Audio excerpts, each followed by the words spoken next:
Me ouvindo bem? Então, boa tarde a todas e todos. Né? Então, quero agradecer pelo convite do João e também o trabalho, né, que eu estou vendo que vocês estão tendo, né, para deixar tudo organizadinho. Realmente, assim, agradecer antecipadamente a recepção. A primeira vez que eu estou conhecendo a cidade, né, estou achando linda, o mar é maravilhoso, então estou super encantada com a cidade, né, pelo menos, né, espero poder estar aqui e conhecer mais do estado. Então eu vou falar um pouco, assim, talvez eu fiquei pensando que minha fala fosse mais pertinente na mesa que vem a seguir, mas eu acho que vai dar para fazer algumas pontes com o que a Norma falou há pouco, né? Então eu vou falar, a Nádia já falou, né, um pouco do meu trabalho, né? Eu sou antropóloga, sou pesquisadora atualmente do Centro Latino-Americano de Estudos da Violência, que é do CLARES, da Fiocruz, do Rio de Janeiro. E eu fiz, assim, nos meus trabalhos com juventude, eu queria falar um pouco sobre isso, né, a primeira parte da minha exposição, e na segunda parte eu vou falar um pouco mais de um assunto que eu venho trabalhando mais recentemente, que é a relação de masculinidades e violências, né, sobretudo em relação às mortes masculinas.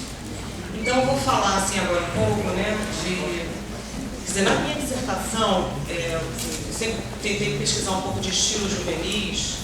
E o primeiro contato que eu tive com o estilo juvenil mais ou menos conhecido, acho que de vocês todos e todas, né, foi o estilo dos homens, né, de galeras, que naquela época, né, no Rio de Janeiro, nos anos 90, eram chamados funkeiros. Não sei se vocês conhecem, já ouviram falar, né, acho que o Rio de Janeiro se destacou uma época por essa ideia, né, do funk, né, das galeras funk. Então, assim, o meu tema na dissertação de mestrado foi exatamente essas turmas, né, de homens jovens que se reuniam em galeras, e eu fui estudar uma expressão que era muito ligada a eles, que era chamado de um determinado baile, um baile de corredor. Né? Então, assim, a característica desse baile era que as pessoas iam para lá, para esse baile, para, né, se enfrentarem. Turmas de homens iam para o baile enfrentar um ao outro. Né? E eu tinha a pergunta da dissertação, quer dizer, surgiu um pouquinho depois, assim, porque eu me questionava, assim, por que as pessoas, no seu momento de lazer, né, elas procuram justamente o oposto do lazer, que é, né, vamos dizer assim, a violência. Né? Vamos pensar um pouco se a violência, até que ponto ela é estilizada, até que ponto ela é uma violência ritual, mas claramente naquele espaço havia um confronto entre turmas e havia troca, né, de sopas e pontapés, enfim. Então essa foi uma pergunta que orientou um pouco a dissertação, e eu fui nesse sentido, né, buscando respostas com, né, como a gente fala na antropologia, a gente tem que deixar o nativo falar, né? Então a gente foi buscando as respostas com ele. Né? Então descobri uma série de coisas, né? Uma delas foi que, na verdade, aquela briga, né, que era hostilizada, o que seja, na verdade não era vivida por eles como uma violência, né? Era vivida como um certo alívio, né? Um certo alívio das tensões. Eles buscavam naquele espaço, não, né, o que a gente pensa que o lazer proporciona, que é o relaxamento. Eles procuravam justamente o oposto, né, que era a elevação da tensão. Né? Então esse foi um primeiro grupo que eu trabalhei, né? Eu vou falar um pouco mais dos outros dois grupos, que foram os lutadores de jiu-jitsu e depois os dançarinos de baile charme. Mas, assim, o que me chamava a atenção nas galeras era que eles gostavam realmente, os homens dessas turmas gostavam de serem reconhecidos pela categoria de exposição. Então, muitas vezes, quando indagava, né, como é que era a motivação, o que fazia eles estarem ali juntos, né? Não, assim, a gente gosta de ser reconhecido e gosta de exibir a nossa disposição para brigar. Então, essa foi uma categoria que orientou também a eu entender, né, o que se buscava nesse contexto do baile. Né? Então, essa categoria, além disso, ela repousa justamente nessa capacidade, né, de você exibir coragem, né, e força, né, para enfrentar riscos e vencer os oponentes. Né? Então, assim, nessa categoria de exposição também não está excluída a possibilidade de você causar danos sérios ao outro. Então era comemorado às vezes com muita vitória, né, com muito orgulho, quando uma galera se sobrepunha à outra, na medida em que os seus oponentes, né, eram atingidos ou machucados. E eu tive a oportunidade uma vez de ficar num baile desse de corredor, num local que eles denominavam de enfermaria. E fiquei um tempo nessa enfermaria, então era assim, a visão era de que pessoas entravam e saíam desse lugar, homens, né, entravam e saíam desse lugar com hematoma, com dor no braço, enfim, né, casos até que foram levados para o hospital, mas assim, os que conseguiam ficar ali para descansar um pouco, recebiam gelo, né, dos enfermeiros, vamos dizer assim, e rapidamente voltavam para o ringue para, né, brigar e dançar, né. Então assim, o que eu diria que nessa dinâmica da sociabilidade das galeras, né, que estava implícita essa ideia de uma combinação, né, um tanto curiosa, né, entre o lúdico e o violento. Né. E até vai impactar, né, vou falar um pouquinho mais à frente, na construção social da masculinidade desses homens. Né. Então, assim, para fechar um pouco as galeras, né, elas sempre foram equacionadas, né, a lógica das quadrilhas, ou das gangues, né, criminosas. Eles exibiam até gritos e hinos, né, que valorizavam as facções, né, como vocês devem saber, essa ideia dos comandos, né, no Rio de Janeiro, que prevaleceu uma lógica de divisão territorial, e as galeras, eles seguiam basicamente, né, essa lógica das quadrilhas, sem ser necessariamente, né, sem poderem ser equacionadas nessa lógica. Elas tinham, por exemplo, esse aspecto do lúdico que falta às quadrilhas. Né? As quadrilhas não estão montadas, estão basicamente montadas na lógica da guerra mesmo. Né? E o que resta aos funkeiros, né, as pessoas os homens que são das galeras, é o lado lúdico. Né?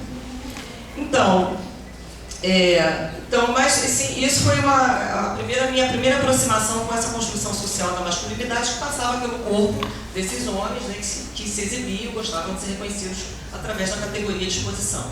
E essa disposição não era só assim, corporal, era também uma disposição mental, né, de enfrentar o inimigo, né, e para a luta. Então, na pesquisa de doutorado, eu incorporei mais 2 grupos, como falei para vocês, foram dos charmeiros, que são homens negros, né? Basicamente homens negros dos subúrbios do Rio de Janeiro. Para quem não conhece o Rio de Janeiro, tem uma divisão simbólica, mais que geográfica, entre a cidade, né, entre a zona norte e a zona sul, né, da cidade.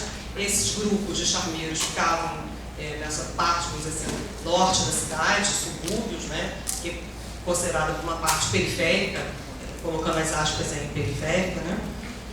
E eu fui conhecer um pouco mais esses homens, né, vou falar também, fui trabalhar mais tarde com os lutadores. Assim, o que eu diria dos charmeiros, né, é que assim, eles gostavam de ser reconhecidos como exímios dançarinos, né, e principalmente de soul e hip hop, porque o charme, eu acho que tem uma novela que está falando um pouco de charme, né, mas tem gente que diz que passa na novela não é charme é outra coisa. Os charmeiros são reconhecidos por isso, eles gostam, eles primam por um estilo, assim, vamos dizer assim, genuíno, né? São de uma dança sensual, né? Lenta, né? Que evoca a suavidade.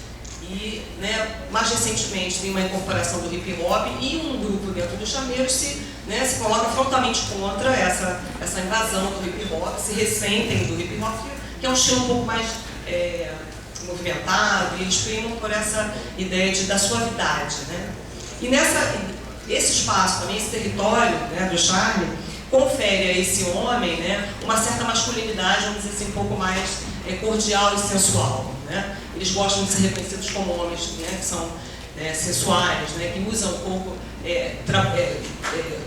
esse baile é um baile onde ocorre muita conquista, muita paquera, né, entre os grupos.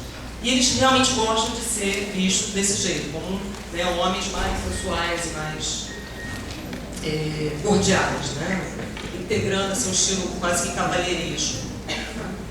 Então, já terminando assim, esses 3 estilos que eu trabalhei, uma pena que eu não consegui trazer um pouco as fotos, né? Foi uma falha técnica, mas essa ideia da subcultura, quando eu fui olhar um pouco dessa subcultura dos lutadores, vamos dizer assim, de jiu-jitsu no Rio, eu fui também muito mais levada por um funkeiro, né, que tinha desistido de integrar galeras, porque as galeras foram muito criminalizadas, perseguidas, né, pela polícia, né, enfim, os bailes foram fechados.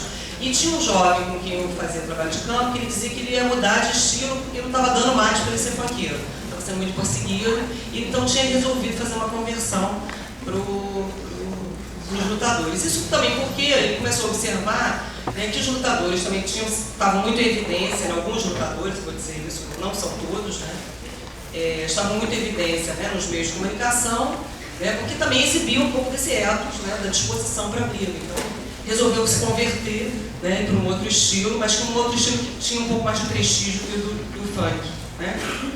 Então, os lutadores, né, essa imagem bem estereotipada que a gente também pode levar, não são todos, né? Eles gostam, né, eles enfatizam essa apresentação de si associada a esse corpo forte, né? E gostam de ser vistos como casca grossa, vamos dizer assim, essa é uma expressão que eles usam, né? E ser um atributo que é associado a lutadores que combinam, né, essa força e essa técnica. Né? Essa ideia desse corpo forte justamente está direcionada para vencer o outro nas competições. Quem conhece um pouquinho de jiu-jitsu, de arte marcial, sabe que essa luta, né, a ideia do fraco que vence o forte, né, usando a força do outro. Né? Então, alguns desses lutadores ficaram conhecidos como pit boys, né, e foi justamente isso, com esse grupo que eu queria trabalhar. Né? E esses pit boys são homens, os lutadores que não seguem exatamente a filosofia do jiu-jitsu. Né? E eles acabam extrapolando, né, as técnicas que eles apreendem para a rua. Né? E, na verdade, assim, ninguém se definia como pit boy. Não, eu sou pit boy, isso não acontecia. Né? As pessoas diziam assim, não, eu só uso, né, essas técnicas quando eu tenho um bom motivo. Né? Por exemplo, quando alguém paquera a minha namorada, quando alguém pisa no meu pé. Então, assim, mas tem que ter sempre um bom motivo. Né? Ninguém era pit boy até que tivesse um bom motivo. Então, assim, esses são esses lutadores que fazem uso justamente controvertido dessas habilidades de luta, né, para resolver as questões lá fora do tatame. Né?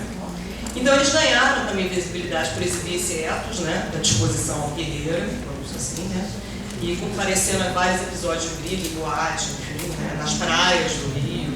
Né, tinha um grupo, tinha uma certa tendência homofóbica entre eles, né, que acabavam perseguindo mulheres e o que eles chamavam de homossexuais. Então, a partir desse contato com os lutadores, aí abri um pouco mais o leque, né, que eu não vou comentar aqui, e eu comecei a pesquisar mais esse uso de bombas. Né?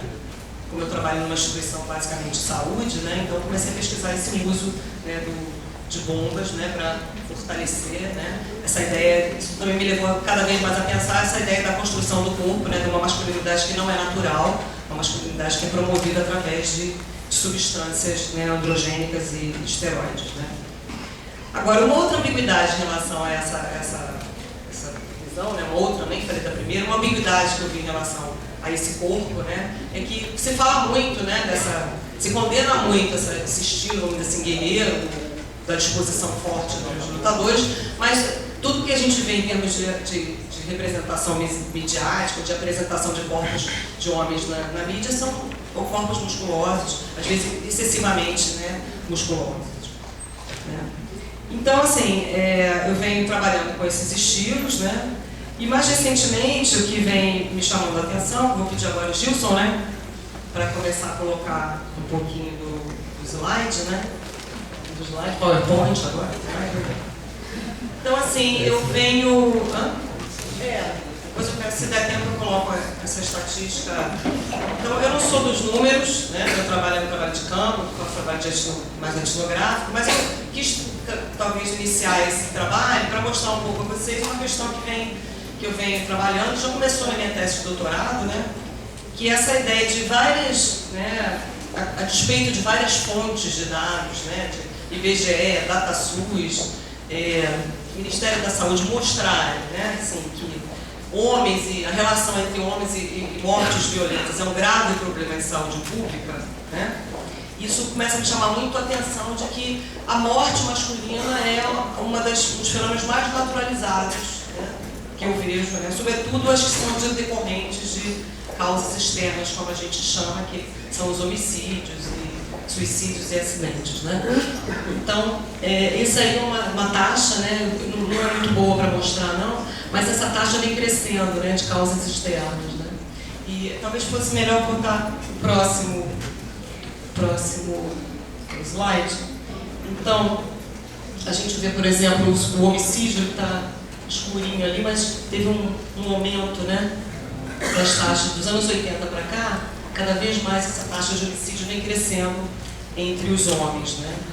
Então, assim, se já é difícil, né, pensar na violência fora de paradigmas mais essencialistas, né, achando que a violência está em cada um, todos nós temos um animal por trás da nossa camisa, quando se fala de violência em homem, fica mais ainda, essa relação naturalizada, essencializada, fica mais forte, né? É como se a gente pudesse, se tivesse uma relação, uma vinculação atávica, né, entre homem e violência. Né?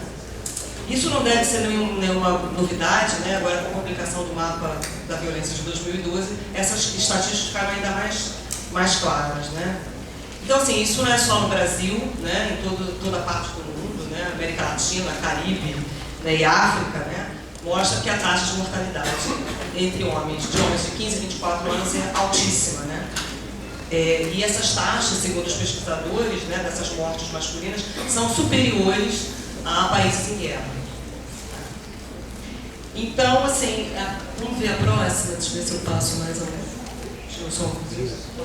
Para vocês verem, essa taxa, né, de homicídio que vem crescendo, né? O mapa de 2010 mostra uma elevação, né? Teve uma queda ali, que não é muito bem explicada, mas a taxa de 2010 continua crescendo. Os números são enormes, né? A gente vai falar um pouquinho sobre isso. Então, assim, desde a adolescência até as idades mais avançadas, né? Tem o próximo slide, que a gente vai ver aqui. Né? Essa é a taxa de mortalidade masculina. Né? O homem morre, né? Tem 14 vezes mais chances de morrer do que uma mulher. E essa outra, você vê que as faixas etárias, o homem vai morrendo até de homicídio, né? Até depois dos 70 anos. Então, pode deixar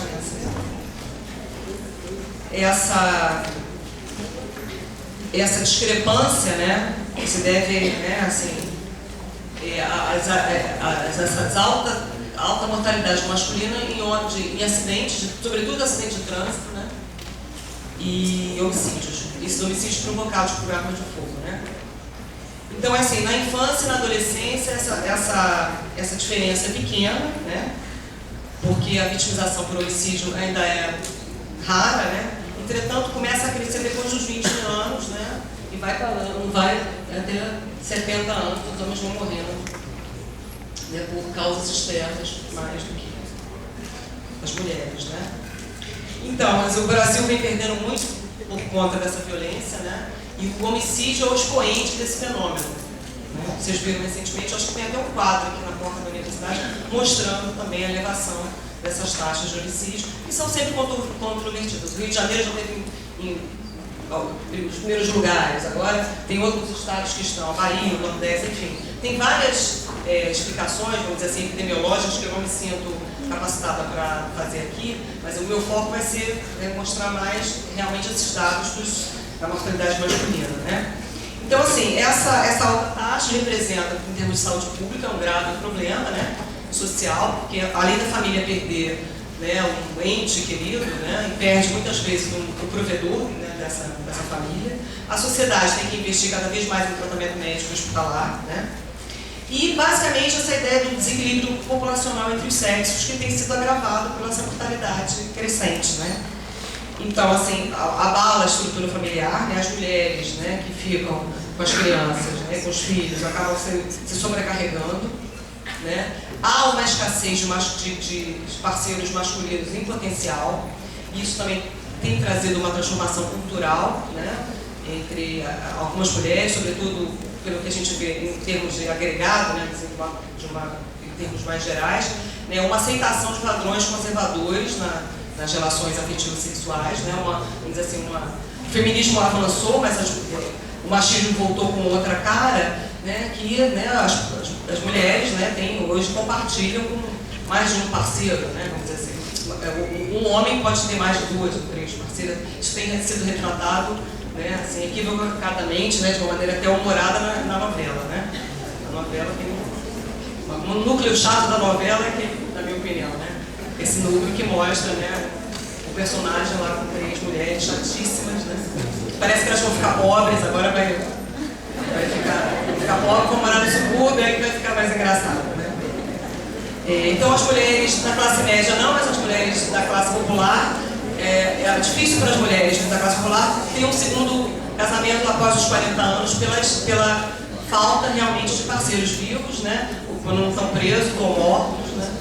E é muito difícil, né? E acabam se encarregando da educação dos filhos. Isso acarreta também um problema na criação, porque você fica, de fato, o primeiro filho dá mais atenção, o segundo você não consegue tanto. Então, isso aí acaba tendo problemas na socialização familiar, né? E, assim, então esse desequilíbrio contra os homens, né, fica sendo a favor das mulheres. Então, os estudos do Inácio Cano e do Eugênio Ferreira, né, do Rio, mostram, né, que existem um déficit, né, assim, milhares de homens, né, faltam para... De 100 mil, né, 100 mil mulheres, 100 mil homens, eu não sou boa em números, mas tem milhares de homens aí que estão faltando. Né?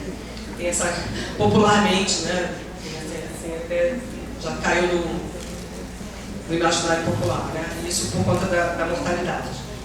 Então, assim, nesse panorama ainda, né, essa perspectiva, o crescimento dos homicídios impacta a vida do segmento juvenil, reduzindo a expectativa de vida, né? Parece que tem 1 ano e meio a menos, né, de vida, né, para isso aí, muito geral, né?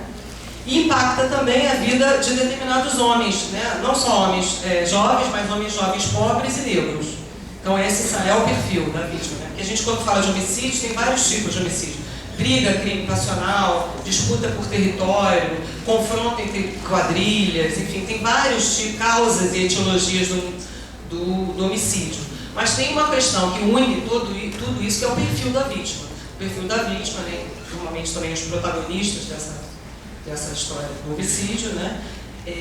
São homens jovens, negros e moradores da periferia, de bairros pobres das cidades, né? Tem muito menos a ver com pobreza do que com desigualdade social, tá? Com falta de acesso à escola e falta de acesso, né, à educação. E os homens negros, né, também estão sobre-representados nessa estatística. Eu não sei se tem alguma aqui. Não, isso mostra, quando fica vermelhinho ali, mostra mais o número de homicídios, né? A taxa maior. Então, vamos dizer assim, no Rio de Janeiro, em 2002, tinha uma taxa de homicídio de 59,1 por 100 mil homicídios, 100 mil habitantes, né? Segundo mostraram esses autores que eu falei, é mais que o dobro da nacional, né? Então, quando passa de 10, né, eu também demorei a aprender isso, mas eu gostei de aprender isso. Quando se passa de 10 o número por uma taxa de 100 mil, já é considerado uma epidemia, já é considerado um grave problema de saúde pública que tem que ser. Então a gente está na faixa de 60, em 2002 o Rio de Janeiro estava assim, né? Então, outros estudos também mostram, né, que o estudo do SESEC, né, que é a Universidade Cândido Mendes do Rio, mostra que a maior parte desses homicídios, né, são resultantes da violência urbana, de confrontos armados entre, né, quadrilhas, né, pelos pontos de venda de droga, e também entre essas quadrilhas, né, a guerra entre essas quadrilhas e a polícia, tá, durante as operações policiais, né. Então, esses confrontos armados impactaram, de fato, né, as taxas de homicídio no Rio. Deixa eu botar a outra, né, o azul, né, né, como falei, um grave problema de saúde pública, né. Num ponto de vista, o rápido exame pode inferir, né, que ser homem, jovem, negro, né, morador de periferia, de alguma maneira, né, o que os números estão mostrando que é considerado um fator de risco, né. Então, o Brasil, no mapa da violência agora de 2012, o Brasil ocupa a 4ª pior colocação em homicídios em comparação com 91 países, né?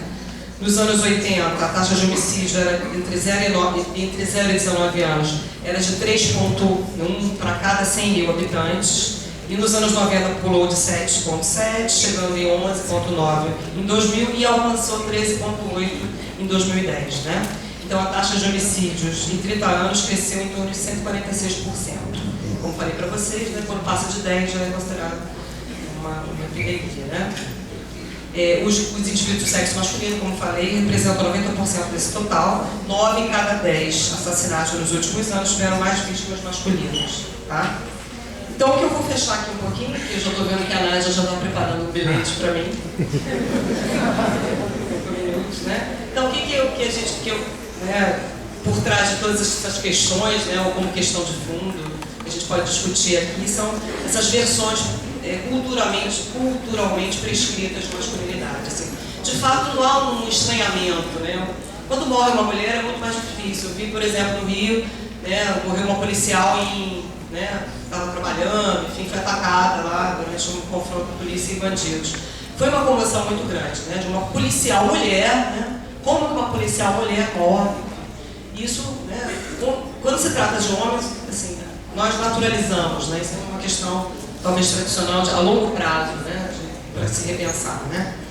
Então, assim, essas versões, né, que eu tenho que tentar discutir, os homens morrem mais cedo, né, do que as mulheres e proporcionalmente mais que adultos, né, porque eles são normalmente estimulados, né, alguns homens são estimulados a seguir determinados modelos de masculinidade. Muitos homens até morrem para provar que são homens de verdade. Então, assim, em determinados contextos, né, assim, estudando homicídio, a gente tem que estudar as causas, né, e estudar os contextos onde essas mortes acontecem, né, e em determinados contextos, alguns homens, né, são estimulados a aderir a uma versão violenta da masculinidade, né, representada por essas gangues de bairro ou pelas de classe média também, né, a gente não pode dizer que são só os pobres, né, mas eles são estimulados a seguir esse modelo de masculinidade, né, mais agressiva, independente de serem ou não integrantes dessas gangues, né. Quer dizer, por quê? Os homens, né, que seguem esses modelos de masculinidade, eles são mais cobiçados, né, como parceiros sexuais, né, pelas mulheres, e seguem de referência para outros rapazes, né. Isso é o caso de alguns comandos, né, parece ser o caso dos comandos, né, que a gente, entre aspas, né, que são grupos de homens armados, né, envolvidos com o tráfico de drogas ou outras atividades ilegais, né. Quer dizer, esses comandos competem não só por território, mas por lealdade, mas pela disposição desses jovens. Né? Então, o jovem mais disposto, né, a enfrentar e correr riscos em nome, né, desse grupo é um jovem que é bem-vindo, bem visto nesses comandos. Né? Então, a gente teria que falar um pouco desse contexto da desigualdade, da pobreza, né, que também estimula muito os homens a buscarem por recursos. E o que a gente vê, quer dizer, o que eu vejo nos meus trabalhos de campo, é que essa ideia de uma masculinidade produtiva. Né? Os homens têm que apresentar, sempre tem uma masculinidade produtiva, tem que estar sempre levando essa ideia de dinheiro para casa. Né? As pessoas levar dinheiro para casa. Há uma demanda nesse sentido. Né? Então, assim, o que a gente tem que levar em conta é que não é uma adesão individual a um ethos guerreiro, né, voluntariamente. Há uma pressão nesse sentido e os homens, né, são muitas vezes estimulados a deixar trabalho e estudo para se engajar em atividades que sejam consideradas produtivas. Né? Então, assim, eles têm poucas chances de refletir sobre o futuro, muitas vezes, né, e sem se influenciar por essa demanda produtiva. Né? E, quer dizer, para atenderem, né, o que são essas versões prescritas do que é ser homem, os jovens, né, têm que exibir essa masculinidade. Normalmente eles são cobrados para serem os provedores ainda. Né? Embora a gente já tenha avançado em várias formas no equilíbrio entre os sexos, como diz o Norbert Elias, né, por várias questões, né, as mulheres estão muito mais próximas em termos de igualdade do que dos homens, ainda essa posição masculina ainda vamos dizer assim, um espaço reservado, né? Trazer dinheiro para casa ainda seria um espaço reservado aos homens. Quer dizer, eu não quero dizer que ser homem é uma patologia, não, gente, não é isso. Não é uma doença. Parecendo que é uma doença. Mas, assim, a maioria dos homens pobres não está envolvida, né, nessa versão mais agressiva da masculinidade, mas esse contexto, né, da pobreza e da desigualdade é um contexto onde se observa mais esse tipo de construção social, né, desse gênero. Né? Então, assim, os homens não, a maior parte dos homens não estão envolvidos, já o trabalho da Alba Zaloar nos anos 90 já mostrava isso, né? Uma pequena parte só dos homens que estão envolvidos com a criminalidade nesses locais, né? Ou então transitando pelo que a gente chama de crime e negócio, né? E muitos permanecem ao largo dessas atividades e também são identificados como trabalhador, né? Não sei se alguém teve a oportunidade aqui de ler o trabalho pioneiro da Alba sobre a máquina revolta, onde ela desenvolveu um trabalho na pesquisa na Cidade de Deus, no Rio de Janeiro. Havia essa construção social de dois tipos, né, de masculinidade, que era o trabalhador versus o bandido, né? E a gente ouve muito hoje assim, também o sujeito homem, né? O sujeito homem em oposição ao bandido, né? Então, assim, a Alba já observava nesse trabalho, né, que esse processo estaria em jogo o que ela chama de etos guerreiro, né, uma ideia de esse etos onde você tem que provar o tempo todo que você tem capacidade de não só de brigar, mas também para matar, né, que isso é uma das características quando você integra uma quadrilha, né, de traficantes, ou uma máfia, ou enfim, que seja, né, uma organização criminosa, você tem que exibir essa capacidade de vencer seu oponente, né, de qualquer modo, inclusive matando, né? Então, assim, assim, o que opera, né, nessa afirmação da masculinidade a partir dessa lógica, né? Tem um operador, essa rivalidade violenta, né? Tem sempre um grupo de inimigos, né, a ser atacados, a ser combatidos. A palavra nativa, eu não sei como é aqui na cidade, mas a palavra nativa no Rio de Janeiro são os alemães, né? Eles não, nós temos que combater os alemães. Então isso ficou sendo como um sinônimo de inimigo, né? E os homens repetem essas frases, né? Seja para a polícia ou seja para o comando rival, são alemães com os quais eles têm que lidar, né? Então, mais uma vez eu quero dizer que eu não estou falando de uma maneira geral, estou falando de um determinado grupo de homens que aderem a essas carreiras, vamos dizer, mais desviantes, né? Sim, e de qualquer maneira, essa violência também, que é perpetrada por homens e entre homens, atinge os pares do mesmo círculo social, né? Que também traz mais uma curiosidade, mais um estranhamento em relação a isso, né? Os homens estão se matando a si mesmos e cada vez de locais mais próximos, né? De comunidades vizinhas, muitas vezes com o mesmo padrão, né? de econômico. Então, chamando a atenção para vocês para essas questões, né? Então, ali está isso, o homicídio, né? O mapa de 2012 ele trabalha com dados até 2010, né? Então, esse homicídio crescendo, acidentes de transporte, né? Tem uma coisa no Rio de Janeiro que é auto de resistência, muitas vezes você encontra um cadáver, um encontro de cadáver, mas se você juntar, né, pode juntar o homicídio com aquela, vai dar 7, 8, 9, né? Vai subir quase para 40%, né, os homicídios, né? Então, assim, o que eu estou querendo discutir aqui é que os desafios, né, para tornar como é que coloca esse tema de política pública, como é que a gente pode, né, formular uma política pública que incorpore as questões de gênero, né, e também os desafios com que os homens vêm se veem confrontados, né, para atender essas exigências ligadas à masculinidade, né. E nesses contextos onde ele tem que enfrentar o desemprego, né, falta de escola, falta de saúde, segurança pública, né? E esse fenômeno do homicídio é um fenômeno estrutural, né? E a gente sabe que a desigualdade também, né, caminha junto com isso. Os estudos mostram que a desigualdade está ligada com o aumento do homicídio, né, como falei. Então, assim, o que eu quero deixar aqui para a gente pensar, né, por trás dessas questões, as configurações da masculinidade, que configurações de masculinidade a gente está lidando, né? Rígidas, né, provavelmente, né, que levam a muito termo essa noção da virilidade macho, né, virilidade forte, né? E o dever de provar publicamente, né, a própria masculinidade também, né, matando, se deixando atacar, né? Então, assim, é preciso pensar um pouco nisso, né? Desnaturalizar essas mortes, na minha opinião, né? E ouvindo, assim, buscando vozes alternativas, né? Como um pouco a norma, de alguma maneira, caminhos alternativos de masculinidade, ou seja, não violentas ou guerreiras. Né? Assim. Então, vocês têm mais alguma coisa? Acho que tem mais alguma coisa. Pode passar outro. Né? Esse é uma coisa mais geral, né? De 2010. E olhando ao homicídio, então, 45%. Nem juntamos os outros, né? Intervenções. Daria vai quase 50%, né? 50 por 100 mil. É muita gente, né? Muito jovem, né? Muito jovem que morre. O próximo, né? Próximo, né? Aumentou um pouquinho, né? 2010, 91%. Essa é a taxa, né? Masculino, né? Feminino total. E essa tendência de crescimento do homicídio em 2010. Obrigada.